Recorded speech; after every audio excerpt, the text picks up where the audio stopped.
բնականաշինության ծրագրեր միայն Գորիսում են այս շրջանում ակտիվ, թե այլ համայնքներում Սյունիքի ևս կան եւ արցախցիներ կրկին ներառված են սոցիալական ծրագրերում։ Ամենաակտիվը Գորիսն է, շուրջ 3-4 տարի առաջ սկսել ենք մասնակցել տարբեր բնականաշինության ծրագրերին։ Գորիսը ամենաակտիվն է համայնքային մակարդակում իրականացվող ծրագրերին եւ գործընկերային ծրագրերին, այլ համայնքներում այսպիսի մասշտաբների բնականաշինական ծրագրեր, որպես այդպիսին բացառությամբ 16 միլիոնների ծրագիրը, որը շատ մեծ է, ինձ հայտնի չէ։ Մարզպետի գավաթ միայն Սյունիքում էր, թե Փաշինյանի օրինակին հետևելով մյուս մարզերում եւս այսպես մարզպետի գավաթ առաջնություն կա։ Լավ չհասկացա, միայն Սյունիքում նկատի ունեք։ Միայն Սյունիքում են իրականացվում։ Չեմ կարող ասել մնացած մարզերում ինչպես է, դա նախ Արուշանյանի նախաձեռնությունն է եղել եւ չեմ հետևել մնացած մարզերում կան նման առաջնություններ թե ոչ, բայց նպատակը մեկն է, որ մաքսիմալ սպորտի վրա ուշադրություն դարձնենք, որ մեր երիտասարդները սևեռեն իրենց ուշադրությունը սպորտին։ Եվ այս օրերի ամենաշատ քննարկվող նաև հարցերից Թշնամին կրկին ակտիվացել է Սյունիքի համայնքների ուղղությամբ, սկզբում տեղեկատվությունն այնպես էր, որ օդ են կրակում, հետո տեսանք, որ մարդիկ իրենց տանիքներից փամփուշտներ են հավաքում, վերջին կրակոցների արդյունքում նաև տուն էր վնասվել Խոզնավարում։ Այդել էր,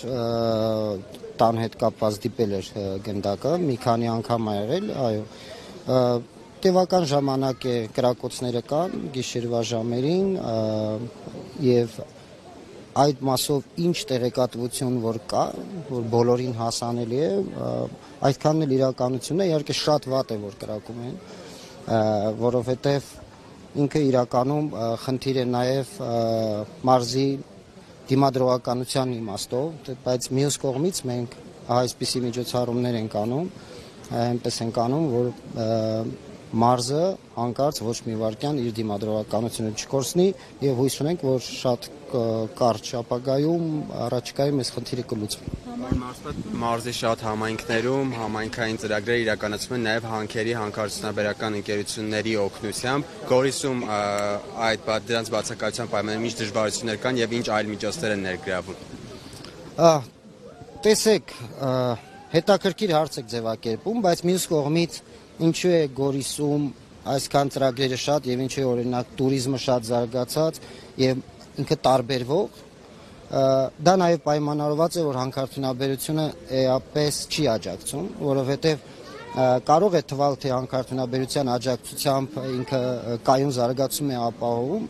բայց շատ դեպքերում իհարկե մեր փորձը, այն ինչ որ եղել է Սյունիքում, ապացուցում է, որ հանքարդյունաբերությունը չի որ ապահովում է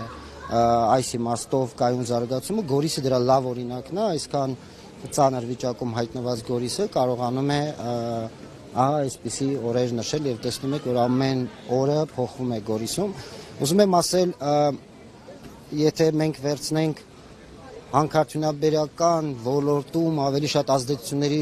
գոտում հայտնված համայնքները եւ Գորիսի համեմատությունը վերցնենք, ապա մենք կտեսնենք, որ առանց հանքարդյունաբերության աջակցության այնպես չի, որ համայնքը չի կարող զարգանալ։ Այս իմաստով Գորիսը աննախադեպ ցուցանիշներ է ցույց տալիս, ինչպես հասարակական կազմակերպությունների ՀԿ սեկտորն է ամբողջովին տարբեր մարզի մնացած համայնքներից, հատկապես այն տարածքներում, որտեղ հանքարդյունաբերության ազդեցությունը կա։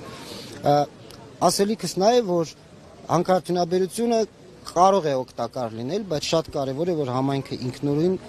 իր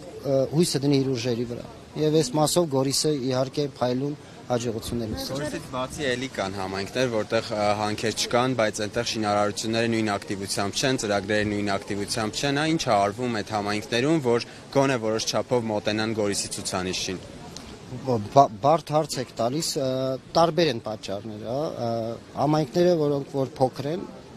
այդտեղ բյուջեի հետ կապված են խնդիրները եւ այդտեղ փորձում ենք պետական ծրագրերը ավելի շատ ներառել, բայց մյուս կողմից, երբ որ համայնքը զարգանում է, պետք չէ դանդաղեցնել եւ ընդհանրապես ռոտացիոն համակարգը սխալ է, զարգացող համայնքին պետք է անպայման աջակցել այլ ավելի, որպեսզի հանկարծ ու հանկարծ այն կանգ չառնի։ Տարբեր են պատճառները, դա եւ սուբյեկտիվ կարող է լինել, եւ օբյեկտիվ պատճառներով, բայց այն, որ Գորիսը ապացուցում է իր դիմադրողականությունը, դա իհարկե բոլորդ էլ տեսնում են։ Բոլորով են վերջերս, որ Փաշինյանը այս մարզում էր, ասում էր, որ օրինակ ատամները արագ լվանան, չրչր ջրերը փակեն, ջրամատակարարումը կբարելավի։ Դուք ունեք ձեր տարբերակը ջրամատակարարման բարելավման։ Ընդհանրապես ջրային ռեսուրսների կառավարումը չափազանց կարևոր է օրորի, գլոբալ տաքացման ֆոնին, ընդհանրապես խմելու ջրի պաշարի հանդեպ պետք է բոլորս լինենք ավելի ուշադիր։ Լուծումը այն է, որ պետք է բոլորս շատ ճիշտ օգտագործենք մեր բոլոր ռեսուրսները, առավել եւս, երբ որ խոսում ենք ամենակարևոր ռեսուրսի մասին, դա խմելու ջուրն է։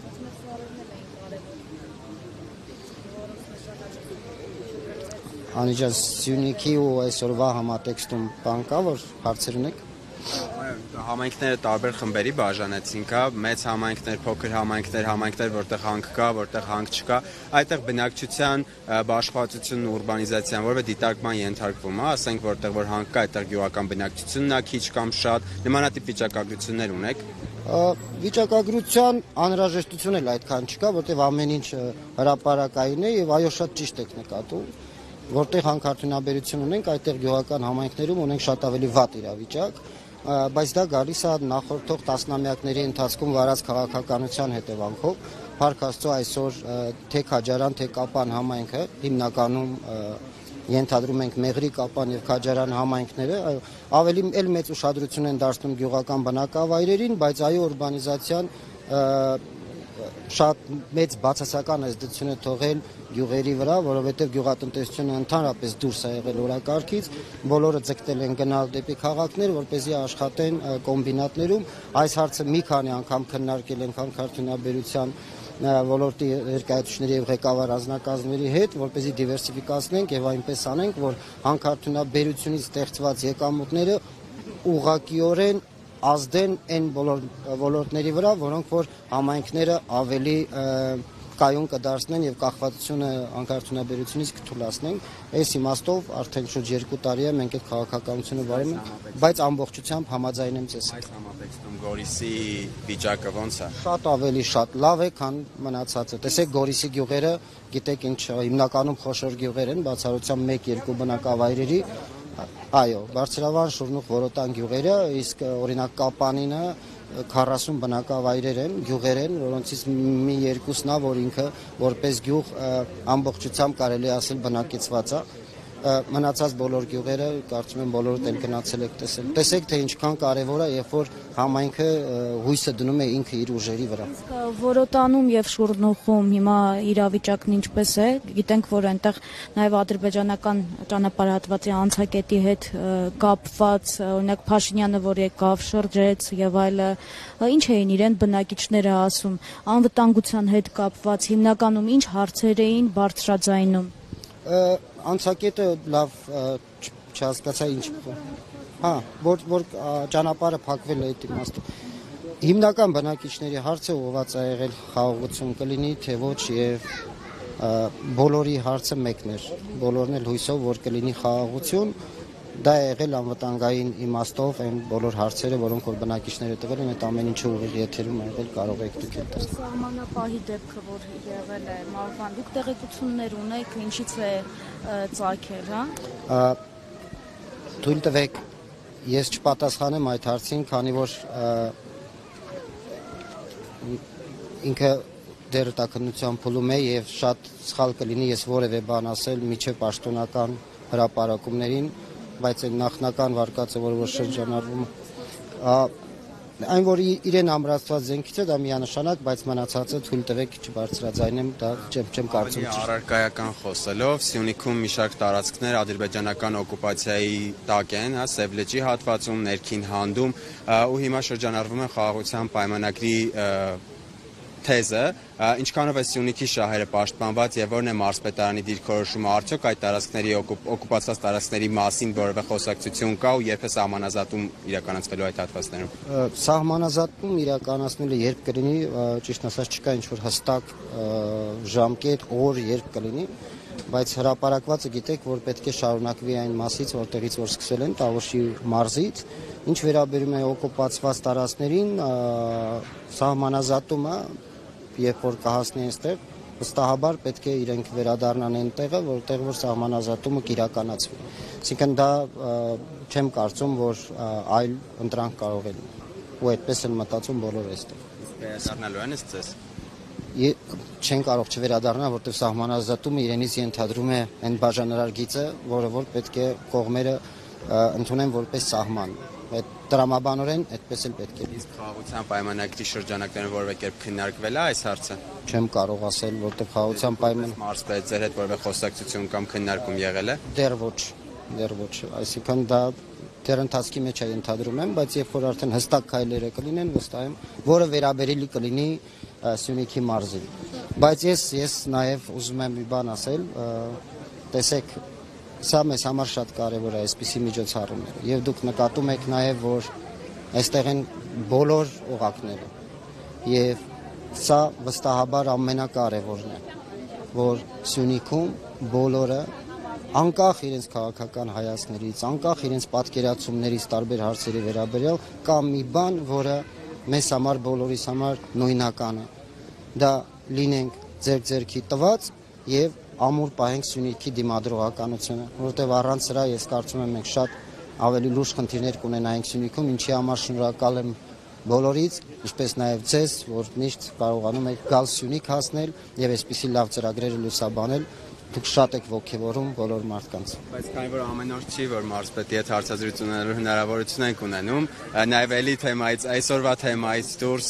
մի հարց էլ եմ տալ, ինչպիսին է մարզի վիճակը ռուս սահմանապահների հեռանալուց հետո, մեղրիից գնացին, անցակետից գնացին, ինչ վիճակում է մարզը դրանից հետո ու արդյոք որևէ սահմանային իրավիճակ փոխվել է դրանից հետո, թե չէ ադրբեջանցիների վարքագծում։ Բացարձակապես ոչ, այսինքն սահմանապահ զորքերի դուրս բերումը Սյունիքի մարզում որևէ փոփոխություն Սյունիքի մարզում չի նկատվել, բացասական որևէ ազդակ չկա։ Ես կարծում եմ այդ ամեն ինչը շատ ավելի լավ կլինի բնակիչներին հարցնեք, բայց որքանով որ ես եմ տեղյակ, նույնիսկ ներքին հանդում եւ մնացած բոլոր տեղերում, որտեղ տեղակայված են եղել, դուրս գալը որևէ բացասական բան չի առաջացրել, որովհետեւ շատ հաճախ, ինչպես եւ մեր հայ-իրանական սահմանն է, մեր հայ սահմանապահներն են իրականացնում այդ ծառայությունը եւ կարծում եմ այդտեղ որևէ դժգոհություն հայը չունի եւ նորմալ է որ չունի։ Եվ դիտորդների հետ կապված, օրինակ Խոզնավար, Խնածախ այդ հատվածներում, երբ որ կրակոցներ էին բնակիչները լսել եւ մենք տեղում էինք, տեսնում էինք իրենց այնտեղ, ինչ որ բան իրենց ներկայությունը փոխում է։ Ինչ են արձանագրում, օրինակ ես չեմ տեսել ուղիղ արձանագրում, զեկույցներն էլ չեն ներկայացնում նաև նախորդ իրենց աշխատանքի, որ հասկանան։ Պատասխանեցիք արդեն ձեր հարցին, այն որ իրենք տեղում են եւ արձանագրում են ամեն ինչ, դա բոլորն են տեսնում։ Ես հենց այդպես էլ կարծում եմ, որ առաքելության նպատակը նա է, ինչ որ կա արձանագրել եւ փոխանցել իրենց չեն ներկայացնում, ինչ են արձանագրում։ Ներկայացնում են իրենց ղեկավարությանը, ում որ պետք է ներկայացնեն, բայց թե